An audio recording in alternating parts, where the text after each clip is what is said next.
트럼프 2기 행정부의 정책부터 홈플러스 사태, 부동산 양극화까지 경제 소식 하나하나 살펴보겠습니다. 네, 경제 소식을 빠르고 친절하게 전해드립니다. 스타트 경제, 오늘은 서운숙 상명대 경제금융학부 교수와 함께하겠습니다. 어서 오십시오, 교수님. 네, 어서 오십시오, 교수님. 지난주에 정인교 통상교섭본부장이 워싱턴에 가서 정계 인사들을 좀 만난다 본데요. 별로 이렇게 효과는 없었던 것 같습니다. 상호 관세에서 우리를 예외해달라는 요청 받아들여지지 않은 분위기죠? 네, 입장에 전혀 변화가 없는 것 같고요. 일단 이제 미국이 오는 4월 2일부터 무역 수지 흑자를 기록하고 있는 모든 국가들을 대상으로 상호 관세 부과할 계획이라고 밝혔지 않습니까? 한국도 이제 이에 해당이 되기 때문에 관세 부과 대상이 될 전망이고요. 정본부장이 한미 자유무역 협정, 우리가 FTA라고 부르는 이걸 통해서 양국 간 관세가 거의 0% 수준임을 강조를 했고, 그러면서 이제 상호 관세 부과 대상에서 한국을 좀 제외해 줄 것을 요청을 했는데, 미국 측은 이러한 설명에도 불구하고 기존 입장을 계속 고수하고 있는 것으로 보입니다. 특히 이제 지난 12일부터 부과된 철강, 알루미늄 산업에 대한 25% 관세에 대해서 한국산 철강이 이제 미국 산업 안보에 위협이 전혀 되지가 않고, 그다음에 오히려 공급망 안정화에 좀 기여하는 부분이 있다라는 설명을 하면서 관세 면제를 좀 요청을 했는데, 이 부분에 대해서도 미국 측의 입장이 변화가 없었던 걸로 보여집니다.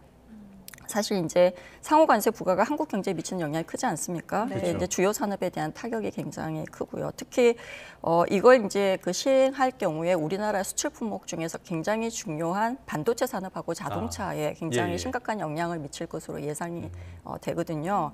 이제 예를 들면은 자동차의 25%의 관세가 부과될 경우에 한국의 대미 자동차 수출이 최대 13.6% 감소할 수 있다는 분석이 지금 있습니다. 그래서 이런 부분 때문에 어떻게 보면은 이제 상호 관세 부과로 인해서 한국의 수출 감소가 이제 명백하게 지금 보여지고 있기 때문에, 이는 이제 국내 경제 성장에도 결국은 영향을 주게 될 거거든요.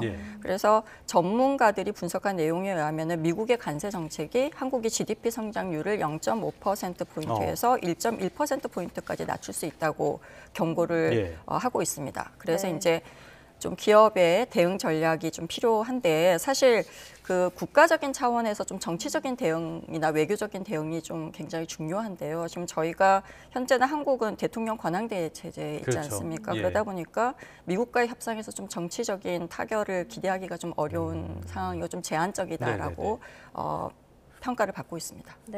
돌파구를 찾아보려고 했지만 우리로서는 더 답답한 상황이 된 것 같습니다. 근데 지금 마코 루비오 미국 국무장관이 이런 얘기를 했더라고요. 워딩을 좀 그대로 전해드리자면 기준선을 다시 설정한 뒤에 각 나라와 잠재적 양자 협정 체결할 수 있다. 어떤 의미일까요? 이게 이제 기준선을 재설정한다는 게 굉장히 중요한 의미인데요. 이제 이 표현이 기존의 무역 협정이 있지 않습니까? WTO나 FTA의 틀에서 좀 벗어나서 그러니까 미국이 새로운 규칙을 정하겠다는 의미가 굉장히 강합니다. 그래서 미국이 이제 예를 들면 자국의 철강이나 뭐 자동차 산업을 보호하기 위해서 개별 국가와 새로운 무역 협정을 맺겠다는 걸로 우리가 봐야 되고요. 그러한 전략적인 차원에서 지금 접근을 하고 있는 것 같고요. 그러니까 루비오 장관의 입장에서는 이제 미국의 전체적인 지금 이제 기조인데요. 현재의 무역 구조가 미국에 굉장히 불리하다라고 지금 주장을 하고 있고, 좀 이러한 부분들을 개선하기 위해서 새로운 기준선을 설정하겠다는 의지를 나타낸 것으로 보고 있고요. 그래서 미국이 다른 국가들하고의 무역에서 공정성을 확보를 하고, 그다음에 상호 관세를 통해서 불공정한 무역 관행에 더 강력하게 대응하겠다라고 하는 의도를 반영한 것으로 볼 수 있고요. 그러다 보니까 미국이 기존에 이제 좀 다자간 무역 협정 대신에 특정 국가와의 양자 협정을 통해서 본인들한테 더 유리한 그러한 조건을 이끌어내려고 하는 전략으로 보여집니다. 알겠습니다. 트럼프 대통령의 이런 관세 정책이 어떻게 꺾이지 않고 계속 가면서 일단은 다른 나라의 통화 정책에도 영향을 미치는 게 분명해 보여요. 캐나다, 멕시코, 유럽 전부 다 트럼프의 어떻게 타겟이 된 그런 국가들인데 먼저 선제적인 금리 인하를 단행을 했죠. 캐나다 같은 경우는 지금 7회 연속으로 금리를 인하하고 있고요. 멕시코도 5회 연속 금리를 인하한 것으로 밝혀지고 있고요. 유로존도 5회 연속 금리를 인하한과 동시에 독일 등 뭐 여러 국가들은 재정 지출까지도 확대하는 그러한 상황입니다. 그래서 트럼프 미국 대통령의 고율 관세 부과 정책이 세계 통화 정책에 굉장히 상당한 영향을 미치고 있다 이렇게 보여지고요. 사실 가장 이제 우려하는 부분은 대부분 이제 수출 감축으로 인한 경제 성장 둔화에 대한 우려 때문인 거죠. 그래서 글로벌 무역이 이제 트럼프 그 고유 관세 정책 때문에 글로벌 무역이 위축되면서 수출 의존도가 높은 나라들의 경제 성장에 굉장히 부정적인 영향을 이제 미칠 것으로 이제 예상이 되기 때문에 이러한 성장 둔화로 인해서 중앙은행들이 좀 적극적으로 금리 인하를 통해서 경기를 부양하겠다라고 하는 의지를 보이고 있는 것으로 보입니다. 네. 지금 주요 국가들이 돈풀기에 나서면서 이거 물가 상승률 다시 끌어올리는 게 아니냐 이런 우려까지 나오고 있는 상황이거든요. 유동성이 또 증가되면서 다시 인플레가 올 가능성에 대해서 어떻게 보십니까? 네, 가능성이 충분히 있습니다. 그래서 이제 돈이 일단 풀리면은 그걸 통해 가지고 소비나 투자를 하게 되고 이렇게 되면 이제 수요 부분이 좀 증가하기 때문에 인플레이션 우려가 되고 있고요. 근데 이제 중요한 거는 뭐냐면은 경기가 이제 너무 침체돼 있는 상태잖아요. 그러면은 아무리 돈을 풀어도 소비를 더 촉진시키거나 기업이 투자를 하는 데는 굉장히 제한적입니다. 그래서 이 두 상황 중에서 어떤 상황으로 갈지가 굉장히 지금 이렇게 다들 예측이 그냥 좀 불확실한 그러한 상황이거든요. 그래서 두 가지 시나리오로 보고 있죠. 당연히 우리가 일반적으로 전통적인 통화 정책에 의하면 유동성을 풀면 인플레이션으로 연결이 되는데 경기가 너무 침체인 상태에서는 좀 어려운 상황도 있고 또 한편으로는 경기가 굉장히 침체인데도 불구하고 우리가 이제 수요 측면에서 인플레이션 말고 비용 증가 측면에서 인플레이션이 있습니다. 예를 들면 이제 원자재 가격이 굉장히 올라간다던가 공급 측면이라고 봐야겠네요. 공급 측면으로 봐야 되는 거죠. 거기에서 이제 물가가 오르게 되면 우리가 흔히 말하는 스테이크플레이션이 발생할 가능성도 있습니다.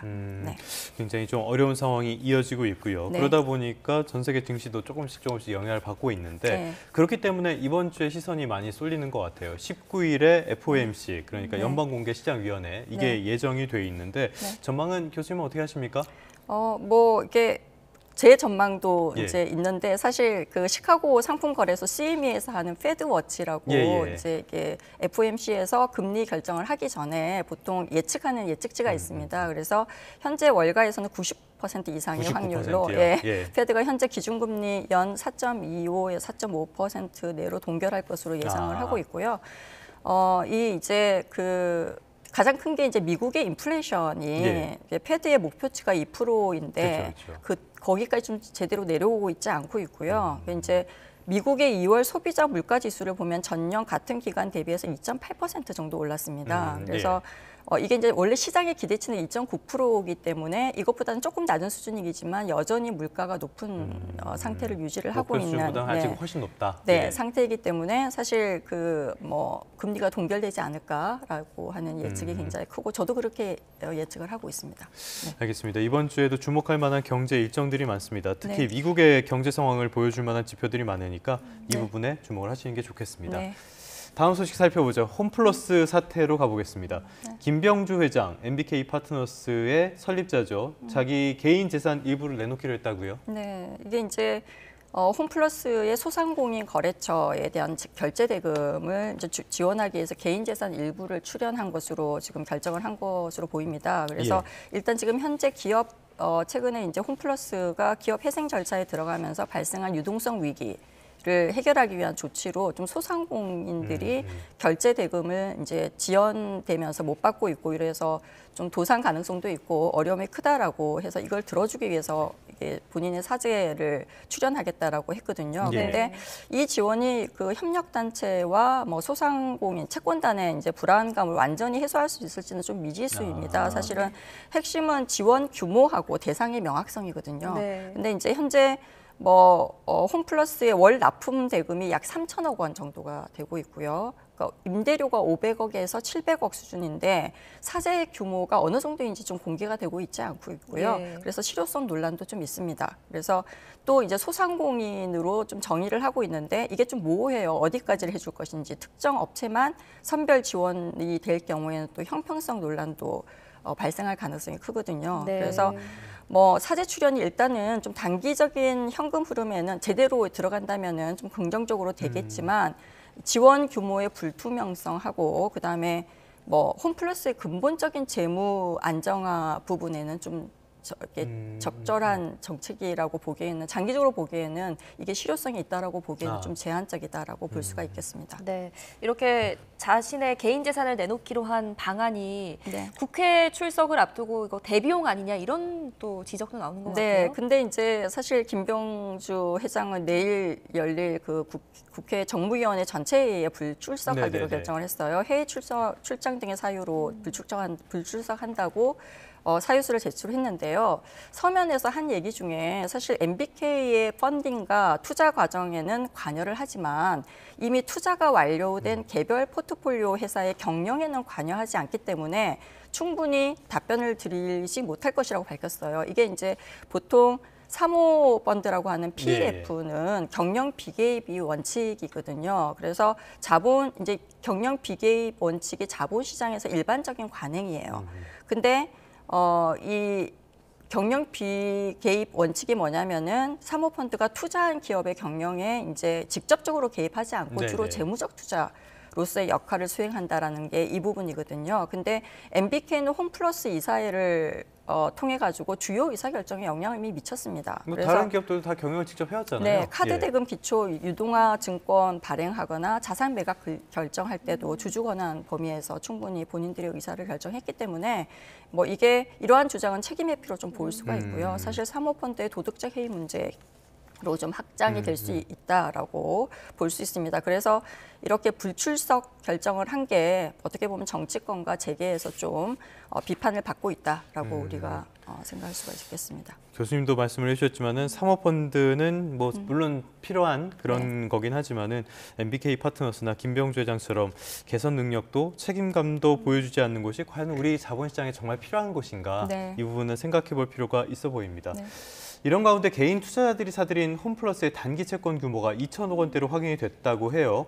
이게 쟁점, 그러니까 뭐 불안전 판매라든지 여러 가지 쟁점이 될 가능성이 있어 보이는데 교수님께서는 어떻게 보십니까? 좀 이슈가 좀 커질 가능성이 있다라고 저는 보는데요.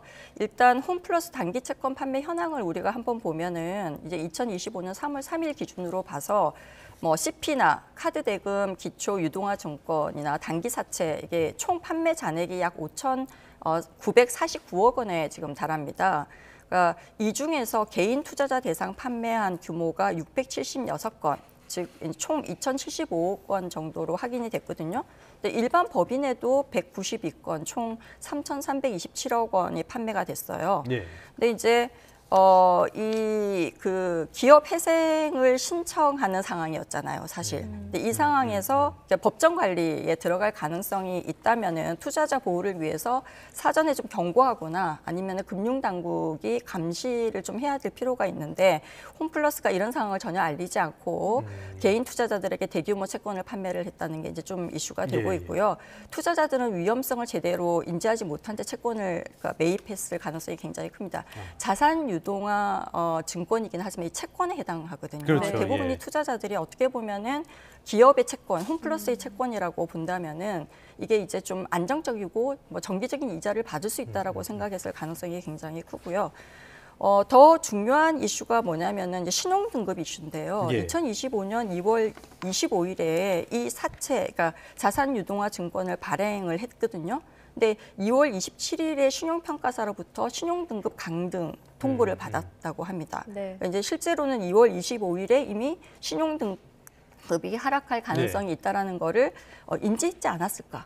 그래서 이런 부분들 인지하고 있었던 것으로 우리는 이제 좀 보고 있거든요. 그래서 뭐 이런 부분에 대한 이슈. 그래서 이 부분을 이제 금융감독원이 이제 실사를 하는 것 같고요. 그 다음에 더 중요한 거는 투자자들에게 이 사모펀드라고 하는 것이 채권이긴 하지만 굉장히 그 위험이 큰 상품이라는 것을 그 투자 원금이 보장되지 않는다. 채권이라고 하면 보통 우리가 투자 원금이 보장된다라고 생각하잖아요.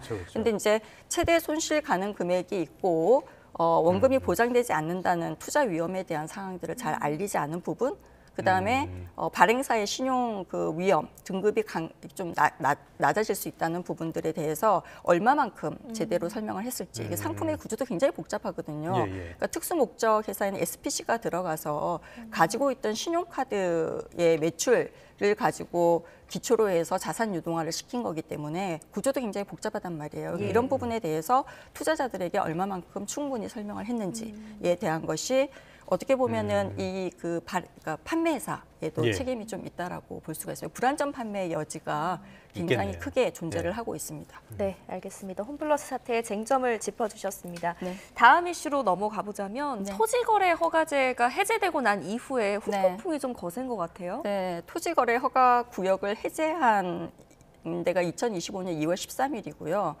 해제 이유 중에 하나가 사실 거래량이 굉장히 감축을 해서 어떻게 보면 시장이 좀 안정화되었다라고 판단을 했기 때문에 이 규제들을 완화했다라고 하는 게 서울시의 이제 입장이거든요. 근데 이렇게 해제를 하고 난 다음에 강남 4구의 아파트 가격이 일제히 상승을 했어요. 특히 이제 송파구의 평균 매매 시세가 전월 대비해서 1.44% 정도 상승을 했고요. 근데 중요한 거는 이렇게 이제 강남이 상승을 하잖아요. 그렇게 되면은 투자 수요가 확산이 되면서 비강남권의 가격도 같이 상승하는 흐름을 좀 보입니다. 확산될 수 있다는 거죠. 그래서 우리가 흔히 말하는 노도강 또는 뭐 금강구 지역의 아파트 가격이 3개월 만에 상승 전환을 했고요. 관악구 같은 경우는 전월 대비해서 0.69% 상승을 한 것으로 좀 나타났습니다. 그래서 토지 허가 해제 이후에 서울 아파트 거래량도 굉장히 급증을 했거든요. 그래서 2025년 2월 거래량이 5,138건인데요. 이 중에서 63.9%가 이 규제를 완화한 이후에 계약이 된 것으로 나타났습니다. 그래서 특히 이제 강남구의 거래량이 전월 대비해서 2배 이상 늘어났고요. 이러한 거래량이 이제 증가하고 있는 것은 좀 시장 과열에 대한 우려로 지금 가고 있는 것 같습니다. 일각에서는 잠재돼 있던 대기 수요가 갑자기 쏠리고 있다. 호가랑 신고된 금액이 아직까지 다 집계가 안 돼서 잘 모르겠다 이런 전망도 내놓던데 상황을 좀 지켜봐야 될 것 같고요. 문제는 지금 같은 상황에서 이렇게 집값이 또 들썩거리기 시작하면은 가계 대출, 그러니까 가계 전체적인 빚이 더 늘어날 가능성이 있다는 거죠. 이 부분에 대한 우려는 없습니까?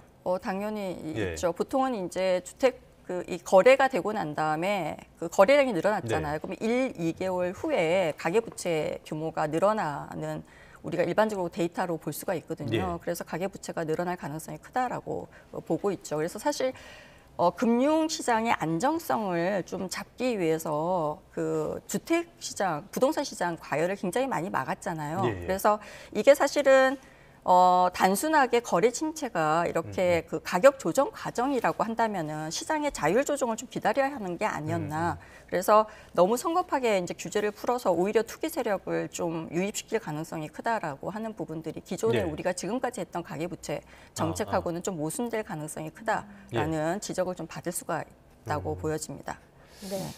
알겠습니다. 이 부분에서 굉장히 우려되는 그리고 심상치 않은 상황들이 있는데 정책적으로 이 부분을 빨리 가라앉히고 안정을 찾을 그런 노력이 필요해 보입니다. 스타트경제 오늘은 서은숙 상명대학교 경제금융학부 교수님과 함께했습니다. 오늘 말씀 고맙습니다. 네, 잘 들었습니다.